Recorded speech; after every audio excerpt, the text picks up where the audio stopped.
Euh, Ensuite, avec la blessure de trahison, c'est ça, trahison. La trahison, ben ça, c'est la blessure qui a un lien direct avec la blessure d'abandon.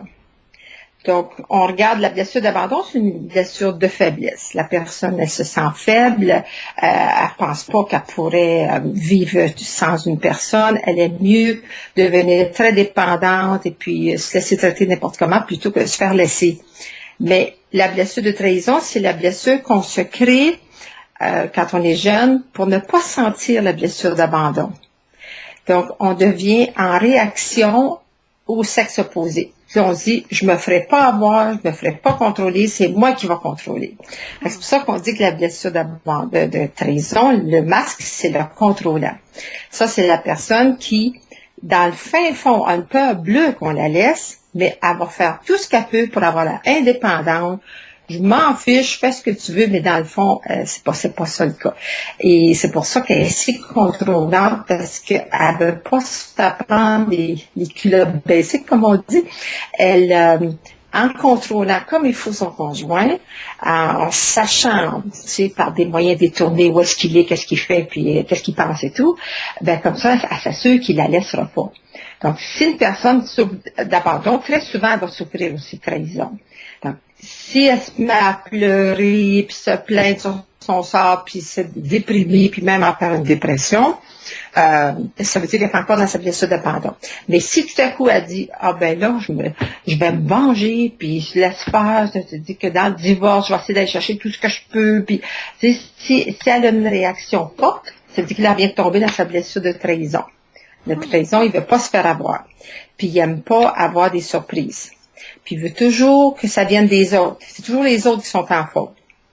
Fait que si monsieur veut laisser madame, par exemple, puis dans sa blessure de trahison, il va tout faire pour que ce soit elle qui dise, bon ben là, j'en peux plus, là, puis il faut qu'on se laisse. Fait que là, il va dire, ah, c'est bien, c'est pas moi, c'est elle qui a pris la décision.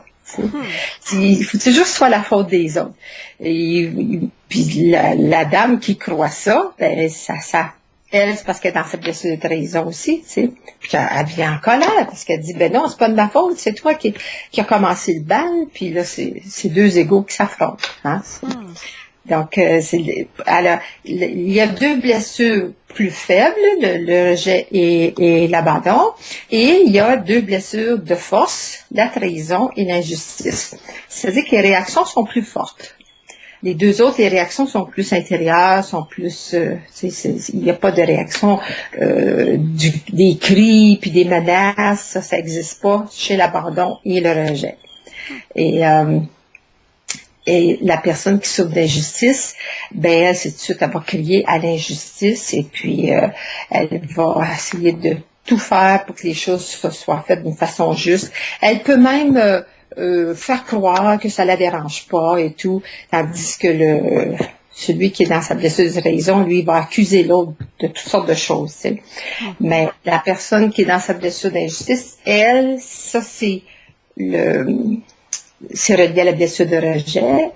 Donc, c'est une personne aussi qui veut être parfaite pour être aimée.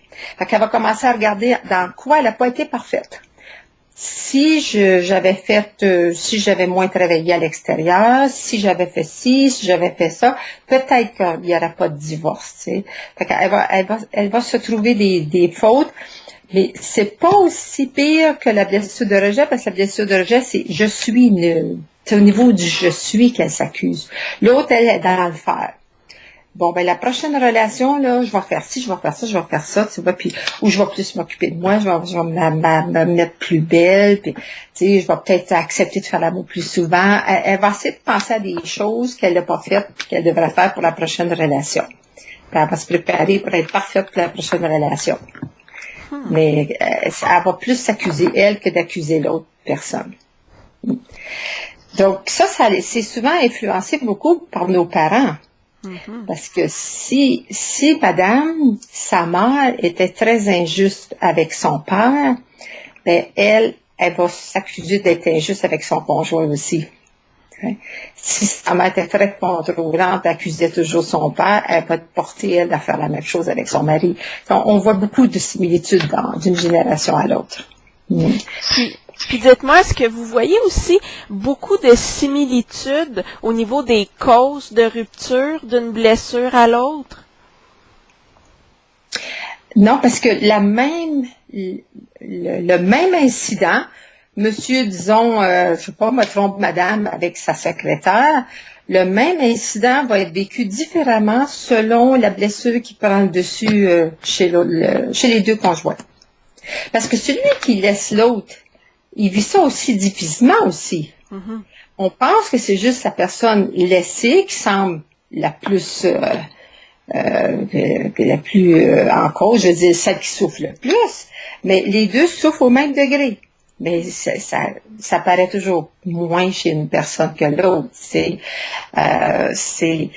celui qui se sent rejeté, ben l'autre aussi il souffre parce qu'il peut-être qu'il s'accuse d'avoir été injuste envers sa femme, tu sais.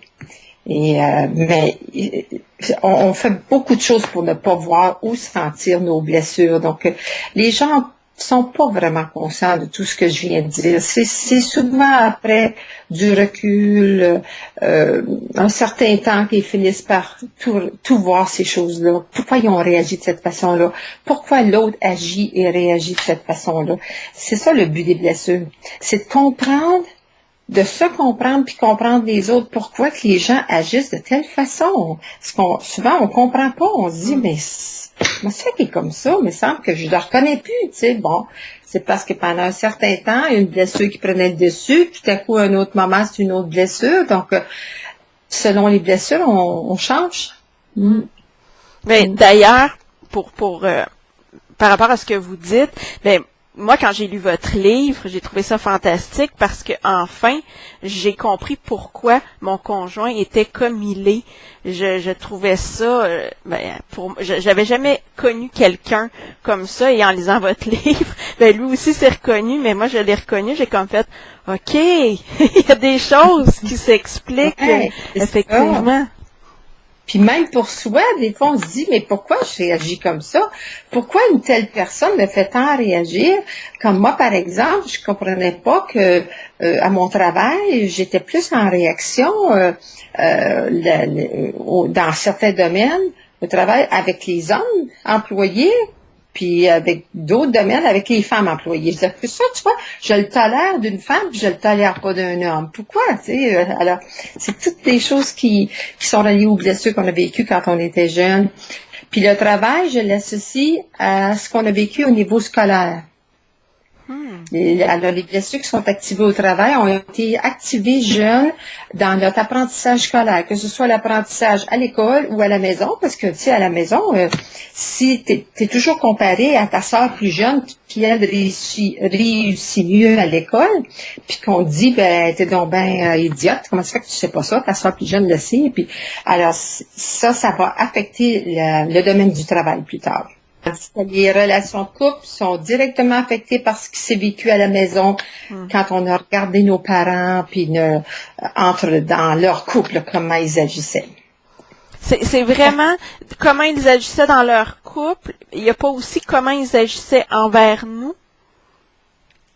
Non, parce que si la façon que, disons, ma mère a agi envers moi quand j'étais jeune va affecter ma relation, moi, avec les enfants. OK. C'est le modèle qu'on a eu. Tu as vu dans le livre que je dis bien qu'on n'a pas des parents qu'on a par hasard. Qu'avant de naître, on a été attirés par ces parents-là parce qu'on a les mêmes blessures à gérer. Donc, je suis pas comme ça aujourd'hui à cause que ma mère était comme ça. Je suis comme ça parce que tous les deux, on avait les mêmes choses à régler. C'est pour ça qu'on était attirés ensemble d'une façon magnétique. Hein? Et ça, tout ça, moi, bien agréable de mettre ça en pratique parce que on arrête d'en vouloir à nos parents. D'avoir été ce qu'ils ont été. Eux autres ont été ce qu'ils ont appris de leurs parents. Puis à un moment donné, il faut que quelqu'un l'arrête, ce cercle vicieux-là. Puis on l'arrête juste en acceptant que tout le monde fait son possible. Puis des fois, on est tellement pris dans notre blessure que on n'est pas capable de s'en sortir. On est pris dans un cercle là, vicieux là, qui tourne. Puis on fait toujours les mêmes bêtises. Puis comme la personne qui a rendu à son 4e puis 5e couple. Puis c'est toujours un échec après l'autre. Pour elle elle comprend pas pourquoi que ça marche pas, parce qu'elle se fait bien des promesses entre chaque, puis elle retombe toujours dans le même panneau. Ben, c'est parce qu'il n'y a pas eu de prise de conscience, puis il n'y a pas eu d'acceptation de sa part face à ses parents, puis face à elle-même. Ouais. Puis dites-moi, en fonction de notre blessure, c'est quoi les difficultés dans le couple qu'on est plus susceptible de rencontrer? Ben, en général, c'est sûr que les couples, j'ai remarqué, qui sont souvent attirés par leurs blessures plus importantes. Hein, fait que si une personne elle a sa blessure importante, c'est l'abandon et la trahison, plus important que rejet, injustice, ben, elle va être attirée par le même genre de conjoint. Fait que l'autre conjoint, il vient réveiller tes blessures. Tu sais, si tu peux pas, tu as de la difficulté avec l'injustice, puis que tu vois un conjoint injuste, ben ça va venir te chercher bien plus que si tu n'avais pas cette grosse blessure-là. Parce que nous autres, on veut pas le voir. Ça, c'est notre ego, hein. On veut pas le voir qu'on a ces blessures-là. Fait que on a le conjoint qu'il nous faut pour qu'on puisse le voir parce que on réagit. On n'est pas capable de juste être avec ça et accepter que l'autre, des fois, il est comme ça. Puis que nous autres aussi, on est comme ça aussi, tu sais, parfois.